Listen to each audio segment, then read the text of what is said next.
As we told you earlier in this newscast, several villages in the Toledo district have been affected by flooded conditions. Correspondent Paul Mahong has been following this story, and a short while ago he spoke with the district's DEMO coordinator, Kenton Parham. NEMO Toledo remains activated in connection with the current flood situation, as explained by District Coordinator Kenton Parham. Since this morning, we have been activated and looking after the flooding situation in these three communities that we had mentioned earlier. Teams have gone in the area and have come back, and they have gone again. What we are doing currently is trying to get an assessment done primarily in Blue Creek. The waters has receded on the roadway, and so the teams have been able to get in. They have left already and on the way to Blue Creek. The team that went to Santa Elena made it all the way to Santa Elena, did an assessment, and have come back, and we are preparing to get some meals out there to the people in Santa Elena as we speak. There are 3 families have been affected, a total of 12 persons, and so we're looking after that area. The team that went to San Jose had to return. They couldn't cross the creek in San Jose. Water was very high, and so they left must be about an hour ago in a BDF truck with more assistance to try and reach San Jose.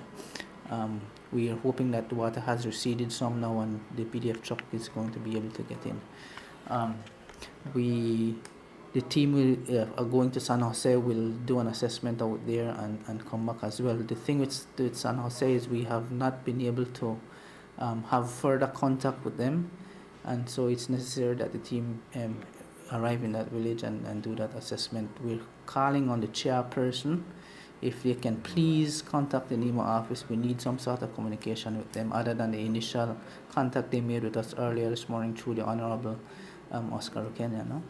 And so we need to verify those information. I'm hoping that through this medium, somebody would be able to contact us at 630 97 87 and 702 23 54. The NEMA Emergency Operations Center will remain activated throughout the night and the weekend until this situation has been taken care of in terms of people getting the assistance they need to get. And currently nobody's life is in danger.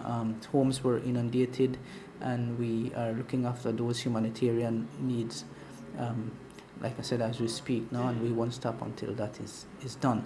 On Monday, after water resides from the surrounding areas and it is safe for officers to go in, a damage assessment team will go in to look after other issues. But right now we're focusing on the immediate humanitarian aspect of the flooding situation. What will be the latest afternoon or into the evening update on Blue Creek or on further the Jordan area?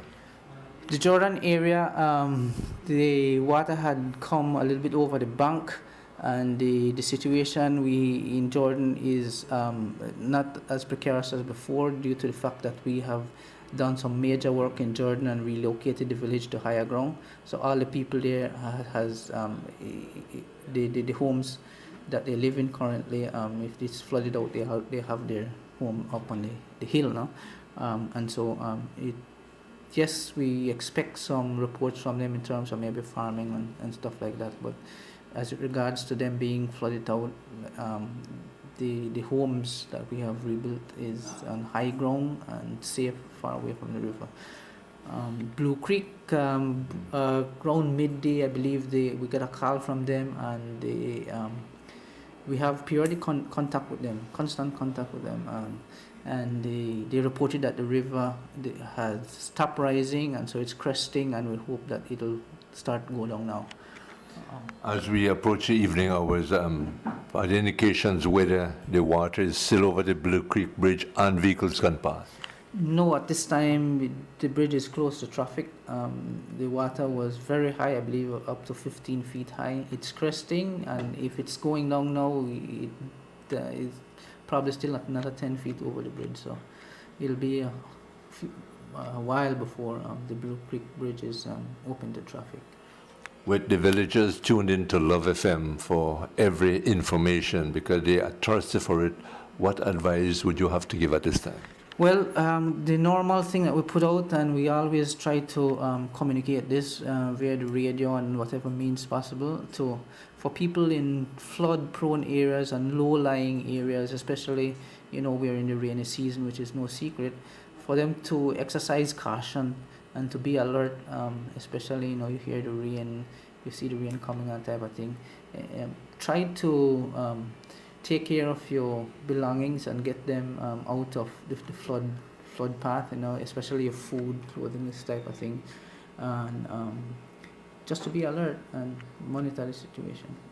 We are approaching into the late evening and night hours, and flash floods are possible. Any particular advice? Well, the same. For them to be alert and to report any flash flooding, rising waters, and this type of thing. They are basically our ears and eyes out there. We need them to help us do a good job at the end of the day, to bring the same assistance to them. And so we encourage them to contact us, call us. If we can't get through, try again, because sometimes the cell phones aren't working properly here and in the village.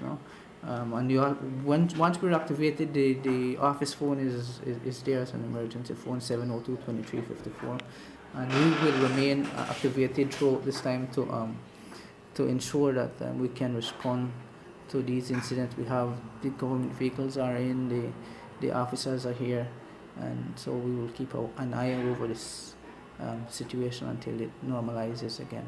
All measures at Nemo district, village and family level are being implemented so as to avoid loss of lives and secure safety for all. Reporting for Love News, Paul Mahone, Bonagoda.